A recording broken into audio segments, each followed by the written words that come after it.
Hey, what's up, guys? MG8 here. Welcome back to another episode of the Girona Career Mode on FC24.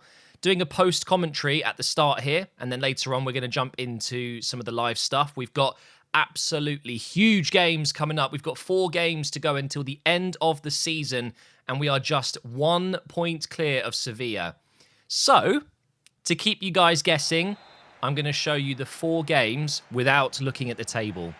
And you're going to see the results I get, and then we will cut to the table and you will see how we finished. So we're guaranteed European football. It's just whether or not it's going to be Europa League football or Champions League football. And it is quite simply 4 games to decide it. And ideally, I need to win, I would say, 3 of them, at least. Maybe I can get away with 2 wins. You'll have to wait and see. But we start off well there. Goal from Savio, of course, on loan. We need to get him next season permanently. God knows how expensive that's going to be. Here is Sigankov over to Dovbyk. And from there, we know how lethal he is. 2-0. We're playing against bottom of the league, by the way, Deportivo Alaves. They are bottom by, I think it was 3 points at this point. So really struggling this season. And I wanted to improve my goal difference if I could.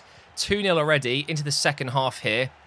And look at this for a strike. On his right foot, Sigankov slams it home. 3-0. That is obviously going to be game over. We will be getting the 3 points, but how many goals can I score? Can I get more? Here is the sub, Huerta, over on the right side to Martin, who just came on as a sub. And my God, what a goal that is. And then he scores another one. I wish that could count.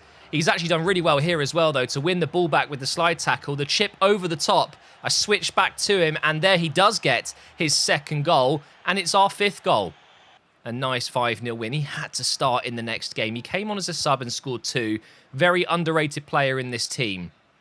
So against Villarreal, I decided to start him. I think he was through the middle in a 4 at the back formation, the 4-2-3-1. But Villarreal started quite well in this game. They got themselves a free kick. It went wide of the post, though. Capoue with the strike. Here is Brereton Diaz over to Alberto Moreno, I think that is. And the cross was caught by Gazzaniga. That is a poor first half, unfortunately, guys. Not much to report on. And then into the second half, very close there. Sorry, no, that was the end of the first half there. It was the last kick of the first half, and now we're into the second half. They should have scored, for sure.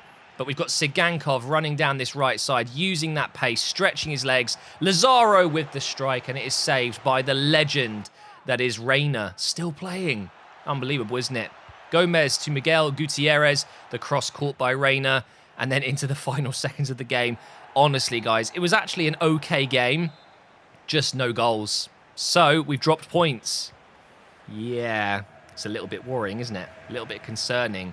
I need to win this one. I have to win this one. And we get off to the best start you could imagine. Look at that. Brilliant defending. We are 1-0 down already against Valencia. The pressure was getting to me, guys. I really, really would like to get Champions League football. It'd be absolutely incredible. What an achievement that would be. But going into this series, I knew that Europa League football would probably satisfy me. But it's okay because Baena has just slammed one into that top right corner. It is 1-1 just moments after conceding. What a strike that is, by the way. I'm going to say this now. Baena will play more next season for sure. I've been using Herrera for the majority of this season. But towards the end, Baena's come in and wow, what a difference. And here is Couto. He is our permanent player now after we raised funds in January. And that is why I've signed him permanently. He's an absolute superstar. Scoring from that right back position. But how long could we hold on? Not long at all. 51 minutes in. And would you look at that? Valencia have equalised again. Surely we're not going to drop points again. Here is the super sub, Huerta, running around the defenders, trying to find the pass back, which failed. Dovbyk gets the tackle in, and then we do get the winning goal, which I skipped. I accidentally skipped the replay. Could be a Champions League worthy goal. Are we going to get put into the Champions League because of that goal? Well, it is a win, but I did say I'm not going to show you the table. We don't know what's going on elsewhere, but a win here would, of course, secure us the Champions League. Surely, right? Well, mathematically, I believe. I can't remember exactly what it looked like. It depends, of course, how other results are going, but I think 3 wins from 4 would be more than enough. But we did drop those 2 points. We already gained a point in one of them, so not ideal, realistically. But we've started off well here against Granada, another team struggling at the bottom. Quite lucky, really, that this was our final game of the season. But I just could not score until finally the ball fell for Savio in his final game for the club on loan. Is he going to come back? I will make it my priority, trust me. But we're up to 1-0 already, 28 minutes in.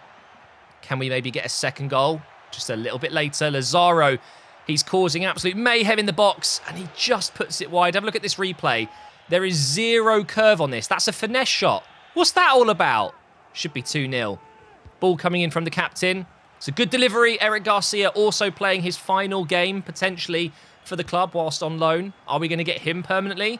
We'll definitely be looking into it. And Sigankov has a shot off the line there, and the keeper recovers well. Still only 1-0. I'm not quite sure how. Corner comes in from Granada. Eric Garcia makes the mistake, and just like that, guys, we are now in danger of dropping into 5th place. They have equalised. And actually, they really started playing well towards the end here of this first half. But thankfully, we held on. And now we go into the second half looking to get that second goal. Lazaro was having a lot of fun down this left side. And then the pass is going to be found. No, he's going for the shot. And it's a great save from Andre. Should have passed it. I don't think I should have shot there. But anyway, Granada getting the ball in the box here. Got to be really careful. Don't give away a penalty, Matt. Or you could just give away a penalty. I'm such an idiot. And that, I mean, now we're losing. This isn't happening, right? This surely is not happening. We are not going to drop into 5th place. I won't let it happen, guys. We've got to get back another goal here. Sigankov very close to getting it. Still 2-1. Corner comes in. And actually, we're pretty dangerous from corners, so I was expecting to do a little bit better there. Comes out to Baena. And then the finesse shot is headed out by Zimmerman. Out to Savio on his left foot. Oh, what a save again. Putting the pressure on, looking for that equaliser because a point could be enough. Could be enough being the key word. Sigankov, another strike comes in, and it's yet another save from Andre. Corner coming in. Eric Garcia leaps, and it is saved again. Andre, please, stop it. Another save, another block. This is Herculean from Granada right now to keep this at 2-1. Ball over the top to Dovbyk. Into Sigankov, and it's another save. It's just ridiculous, isn't it? And now Alex Garcia in the box. It's blocked. We might have one last chance here from the corner. Could this be enough to seal Champions League football? A loss? No. But a draw might just be enough. We're celebrating like we've won the World Cup. And what we're going to do now, guys, is take a look at the table. We rescued a point, and yeah, it was more than enough. Sevilla and Real Betis were horrendous at the end of the season. And as you can see there, comfortably in the end, 71 points compared to 63. What happened? What happened to Sevilla and Real Betis there? I don't know. 9 points behind Barcelona, 9 points behind Real Madrid, 19 points behind top. So we've got a ways to go to catch up with those guys. Granada actually finished at the bottom despite getting that point. Deportivo Alaves climbed up a little bit, and Almeria are going down as well. We signed Lazaro from them, so he'll be happy with that. Sevilla actually managed to beat Real Madrid in the Copa de España. And then we'll take a look at other competitions. Arsenal made it to the final of the Champions League, but lost to PSG. A little bit of a shame. Liverpool won the Europa League, which we're avoiding. We're not going to be in the Europa League from the start next season. And Aston Villa, very, very well done to them winning the Conference League. So let's go through most appearances here. My goalkeeper, Gazzaniga, did very, very well, to be fair. I'm surprised he hasn't gone up to 80. Maybe during the summer we'll get some growth on a couple of these players, but he's 32, so it might not happen. But I really like him. We're gonna continue with him next season. Top scorer was Dovbyk with 13. I think we can see part of the issue here, guys. I have not scored enough goals this season, so that's what I'm going to be looking to do next season. Just improve the amount of goals scored. Savio showing just how important he is to this team. We need to get him permanently. I think it's going to be at least 30 million, which is a lot. And then our left back, Gutierrez, or left mid sometimes, 7 assists from him. Sigankov got himself 6. But to be fair, Savio with the 12 goals, 6 assists, very good from him. Now, let's take a look at the value of the squad. Martinez worth 47 million, Sigankov 45, Garcia 37.5. These are permanent players. So I guess worst case scenario, we could potentially sell a superstar if we need money, but we'll see what our budget is at the the next part of this video, really. I'm going through here looking at release clauses as well, by the way, because a lot of my players have them, and some of them are getting a little bit worrying, if I'm honest. The market value is catching up very quickly to their release clause, which you do not want. You want their release clause being, well, minimum double, sometimes more than double what they're worth. Look at Martin there, 18.5 million value, just a little bit higher on the release clause. Someone could buy him so cheap. So this is definitely something we need to look at into next season. Dovbyk is worth more than his release clause. I can't let that happen. So yeah, as we go into the next portion of this video where I'm going to walk you through some of the signings I want to make, we're also going to tie up some contracts and make sure that players are tied down. But thank you for watching the first part of this video, guys. Some really good highlights. And of course, we finished in 4th. So Champions League football will be coming home to Girona next season. The question is, how far can we go in that competition? Will we drop down into the Europa League? We'll have to find out soon. And of course, we've got a lot of work to do with this squad. We are now into Season 2, but don't worry, we're not going to go too far. I just wanted to round up things at the end of the final episode of the first season and show you some of the plans I've got and, of course, do a couple of contracts. But my first issue, guys, I've got 18 players. I've never seen this before. Look at this. If I go into team management, I don't even have reserves. I can't go down and look at reserves because I don't have any. The squad is paper thin. So, although I don't like to do this, I don't like making so many signings. It can ruin the feeling of having a core at the club. But it's quite simple. I need to sign at least 6 players. I can't imagine going into the season with... I literally can't go into the season with this. I need to sign probably 2 centre-backs, a midfielder that can be a defensive player, a left-back for sure, a winger, Savio, of course, potentially a striker if Puado leaves. I've got so much to do, and that's, of course, going to be in the next episode, but this is an issue. Now, what I'm going to do first, though, is sort out the contracts and work out who needs a new deal and who doesn't. So, in terms of release clauses, I need to make sure that the release clause is quite considerably higher than the market value. Even this one, for example, Miguel Gutierrez, if I wanted to sell him without the release clause, I could get 40, 45, maybe even 50 million because the market value is always a little bit lower than what you normally pay, especially for a player under a long contract.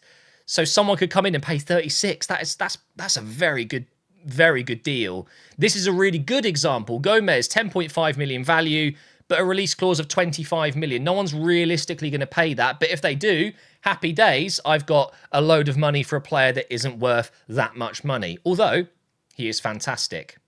So, Couto, I've just signed him up on a new contract, and already, because he's gone up to 76, his market value is quite a lot higher than it was when I signed him permanently just 6 months ago. So, maybe I should just start from scratch here. Gutierrez absolutely needs one. He's on 16.5 a week. Oof. This is going to be quite expensive, isn't it? I guess we'll try 25 and then go up to 30. This is risky. I'll go 35. Oh, and look at that. 89.7 million release clause. That is what we're talking about. And now he's got a 5-year contract. We'll try Couto. He might not want to. Yeah, because he's a recent signing. So we just have to hope that no one's going to pay that release clause. Martinez has a year left, so we should absolutely give him a new one. And he's going to be a pretty high-paid player. He's one of the highest rated, if not the highest rated, I believe. So we'll go up to 40. And, oh, easy. 30 grand a week for 4 years. 102 million euros for a release clause. Thank you. And a 5-year deal as well. Garcia, we'll leave that one just for now. I need some... I need to focus on the ones that are not so good looking. This is a worry for me. I really like Baena. He's worth 28.5, has a release clause of 35 million. This has to be done. We'll go 25 to 35. And that is much better. Much, much better. Just protecting my assets. Martin is another one that I do definitely need to sort out. Again, just 25 to 35. I think that's probably about right. He doesn't want a release clause? Okay. Well, the game's done that. It's not my fault. And of course, I'm going to take it. Lazaro is fine for now. Dovbit, whoa! He's gone up to 19 million over the summer. He's gone up another rating. 78 rated now. Yeah, he needs a new release clause for sure. He's one of my key players, but I think 25 is probably going to be enough here. Let's just drop this down a little bit. He doesn't want a release clause either. That's kind of weird. I feel like it should be automatic in this league. Puado we're looking to sell, of course, so that's fine. I'm quite happy with that, but should I give Garcia a new one just in case? He is such an important player for us. 2-year deal left, why not? He's on 35. He's going to be my highest paid player for sure because of who he is. Simple as that, really. I'll go up to 50 for him. And he doesn't want a release clause either. That's so strange. Okay, well, for now, I am happy with that. And what I'm going to do is show you who's on my list, but not do anything yet, because, of course, that's in the start of the new season. So, on the shortlist, we have Manu Sanchez. Very tasty-looking left-back. I reckon he could do very well for us. We, of course, have Eric Garcia from Barcelona. I'd love to bring him back. Savio, same thing. Would love to bring him back as well. Will be very expensive, 37 million. And then I found quite a few players on the free agents. We have Hateboa there. Very good player. I reckon he could do very well for us as a centre-back, let alone as a right-sided player. We've got Riedvold here from Crystal Palace. He's now a free agent. Could be decent. Maybe not the best, but a good squad player. And actually, I was thinking I could probably use him as a centre-back if I had to. We've then got Chiquinho. I think he played for Wolves. Maybe? But very good player. He's got a bit of everything, isn't he? Technically gifted and could be a nice player to have in the reserves or even on the bench. I don't think he would start. But the big one, guys, I found Anthony Martial. I know he's behind my camera right now. Anthony Martial, 80 rated, is a free agent. I can pick him up for free. And I think he would be actually a very good signing for us, not only as a striker, but also as a left winger. Don't forget, he used to play as a winger when he was younger. So this is what I'm looking at the moment. Of course, nothing is set in stone. The only thing I'm definitely doing is getting Savio back. I have to. I had a face mod made for him. Of course I'm going to keep him. So we'll get to that in the next episode. Thank you for watching, guys. And I'll see you tomorrow as we begin Season 2.